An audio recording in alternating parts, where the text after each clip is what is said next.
gagal untuk menyimpan gandum di lumbung. Jika gandum disimpan selama 5 tahun saja bisa rusak, apalagi nanti setelah 7 tahun disimpan. Anik Mau dan para pendeta sangat percaya diri jika berita ini akan mempermalukan Yusarsif juga di depan semua warga Mesir. يوسرسيف حمل علينا بسيف ذي حدين وهكذا سننال منه.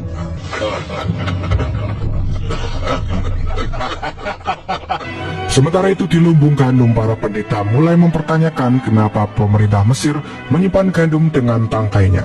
Karena menurut sang pendeta, jika gandum disimpan dengan tangkainya, maka itu akan menyita tempat dan harus membutuhkan tempat yang luas serta banyak. Yusarsif pun menjawab jika pemerintah Mesir menyimpan gandum tidak dengan tangkainya, maka mereka akan bernasib sama seperti para pendeta kuil yang kehilangan gandum-gandumnya saat ini. Hal itulah yang menjadi rahasia Yusarsif selama 5 tahun ini untuk menyimpan gandum dengan tangkainya. Para pendeta pun langsung bergegas akan segera menyimpan seluruh panen gandumnya dengan tangkainya. Akan tetapi Yusarsif mengatakan jika itu sudah terlambat, karena masa paceklik akan segera datang melanda Mesir. Yusarsif yang pulang ke ibu kota Thebes menghadap Akhenaton dan mempertanyakan kenapa ia disuruh untuk segera pulang ke sana.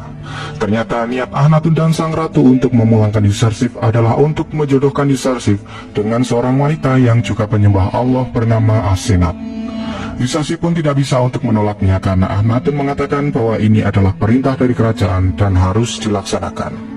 Sementara itu Zulaikha yang mengetahui jika Yusarsif telah pulang mulai tidak percaya diri karena dia merasa sudah tua dan keriput. Dia juga mempertanyakan apakah Yusarsif akan mau melihat wajah keriputnya saat ini.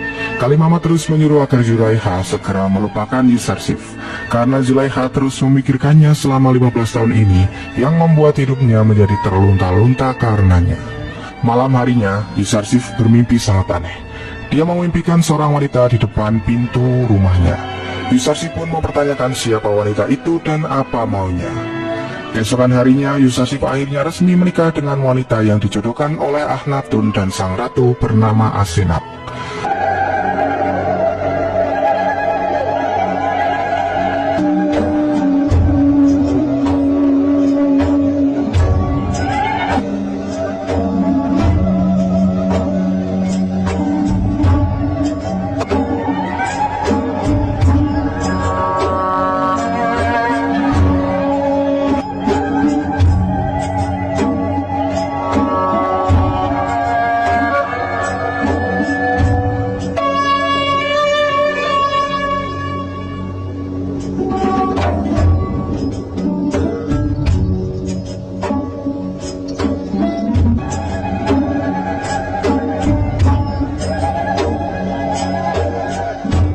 Setelah pernikahan itu, Asenat mempertanyakan kenapa saat di hari pernikahan wajah Yusarsif agak sedikit bersedih. Yusarsif pun menjelaskan jika dia sangat berduka karena berpisah dari ayahnya yang juga tidak bisa mendampinginya saat menikah. Asenat pun menanyakan kenapa Yusarsif tidak mengajaknya ke Mesir dan kenapa juga selama 30 tahun ini dia tidak mengabari bahkan menemuinya. Yusarsif mengungkapkan bahwa berkali-kali ia akan berniat mengabari keadaannya kepada sang ayah, namun tidak bisa karena tugasnya untuk melayani penduduk Mesir belum selesai. Yusarsif khawatir jika dia mengabari ayahnya dan keluarganya, maka dia akan lalai menjalankan tugas risalahnya. Dia juga percaya kelak seluruh keluarganya akan datang ke Mesir. Dia juga sangat takut jika Yakub tahu keadaannya, maka Yakub akan langsung mengutuk saudara-saudaranya. Karena menurutnya jika Bani Israel pasti belum sadar dan mengakui semua kepada Yakub sampai saat ini. Sementara itu Kalimama yang sudah tua akhirnya meninggal dunia dan meninggalkan Zulaikha. Zulaikha mengatakan jika ia pasti akan merasa sangat kesepian jika ditinggal oleh Kalimama. Sebelum meninggal, Kalimama terus memperingatkan Zulaikha agar segera melupakan Yusarsif supaya hidupnya bisa tenang. Ketika seluruh penghuni istana menguburkan Kalimama ke dunia orang mati, istana kembali kosong dan dimanfaatkan oleh para gelandangan untuk mengambil barang-barang berharga di sana. Akan tetapi para gelandangan itu sangat kecewa karena barang berharga di istana hanya sedikit saja. Zulaikha yang mengetahui jika istananya kembali dijarah oleh orang hanya bisa pasrah dan juga dia memarahi Dewa Amun yang sama sekali tidak membantunya saat dalam kesusahan. تأمون أعظم آلهة أهل مصر ألست أنا آلهة معبدك فليعني واحد منكم سيدتي أرجوك علامة السقوط. Sementara itu Yusarsif kembali memimpikan wanita yang menemuinya lagi di depan pintu. Kali ini wanita itu meminta tolong kepada Yusarsif dan terus memanggil namanya. أعني يا يوزرسي، أعني يا يوزرسي. أوصيك، لماذا لا تتكلمين؟ أعني يا يوزرسي. ماذا تريد؟ Yusarsif menceritakan kepada Asenat bahwa dia tidak tahu siapa wanita itu. Yusarsif juga sangat merasa aneh karena dia tidak bisa mengartikan mimpi itu sama sekali. Asenat berpikir jika Yusarsif tidak bisa mengenali wanita itu, pasti karena memang dia tidak boleh tahu siapa dia. Dan jika dia memang membutuhkan Yusarsif, pasti Allah akan membimbing Yusarsif kepada wanita itu. Singkat cerita, Asenat yang sedang hamil mulai merasakan kontraksi yang tandanya dia akan segera melahirkan. Yusarsif pun terus berdoa kepada Allah agar persalinan istrinya berjalan dengan lancar. سيدتي، ما الأمر؟ سيدتي، هل هي المقام؟ ما الأمر؟ هل اقترب الموعد؟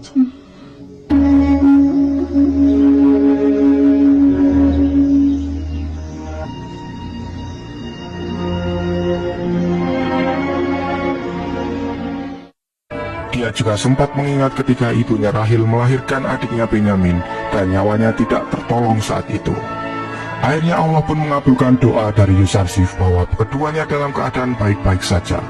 Dan Yusarsif dikaruniai anak pertamanya yang diberi nama Minsah, yang berarti pembawa lupa.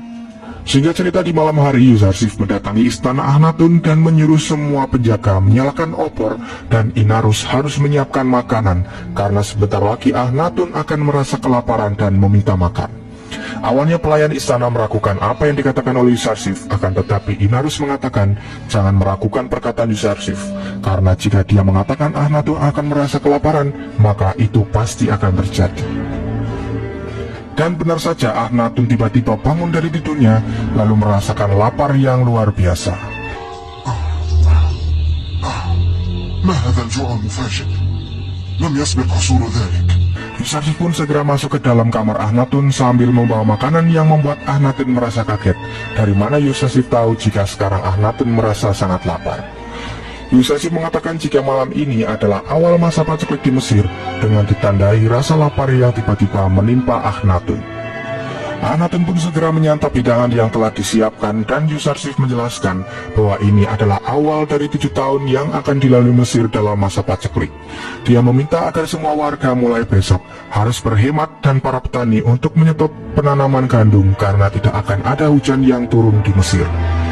Akhnatun lalu menanyakan kepada Yusarsif bagaimana cara menyampaikan awal masa paceklik ini ke seluruh warga Mesir. Yusarsif menjelaskan bahwa para warga akan tahu sendiri melalui keringnya tanah dan tak adanya hujan serta dicabutnya perintah untuk bercocok tanam. Dia juga memerintahkan untuk segera melaksanakan rencananya tentang pembedaan antara orang kaya dan orang miskin saat masa paceklik, karena saat masa itu mereka harus tahu siapa yang membutuhkan gandum secara gratis dan siapa yang harus membayar untuk mendapatkan gandum. Keesokan harinya seluruh warga Mesir menceritakan jika semalam mereka terbangun dari tidur dan merasakan lapar yang tiba-tiba. Mereka juga merasa bahwa seluruh warga Mesir mengalami hal yang serupa. Pendeta Kimuni yang mendengar berita bahwa seluruh warga Mesir merasa kelaparan dan mengeringnya seluruh tanaman di Mesir mengatakan kepada Adik Mahu jika ini adalah tanda awal masa paceklik. Para pendeta mengungkapkan jika ini persis apa yang dikatakan oleh Yusarsif jika masa paceklik akan datang setelah 7 tahun masa subur. Adik Mahu lalu menyuruh agar semua pendeta untuk berhati-hati dalam berbicara dan menyuruh agar mereka menyimpan cadangan gandum untuk setahun. Karena menurut Adik Mahu paceklik belum tentu terjadi selama setahun ke depan. Dan memang jika ada masa paceklik, mereka masih bisa mengulur waktu selama 1 tahun itu. Padiamu lalu mengungkapkan kenapa Yusarsif tidak memberitahu cara menyimpan gandum dengan tangkainya kepada semua agar para pendeta bisa membangun lumbung juga dan menyimpannya sendiri. Di sini Adik Mahu juga mengakui kehebatan Yusarsif dan Tuhannya karena bisa menangani masalah negara dari penyimpanan gandum sampai menakwilkan mimpi yang terjadi saat ini. Dia pun akan merencanakan sesuatu jika memang akan terjadi paceklik nantinya karena Adik Mahu tidak akan menganggap remeh musuh yang hebat seperti Yusarsif.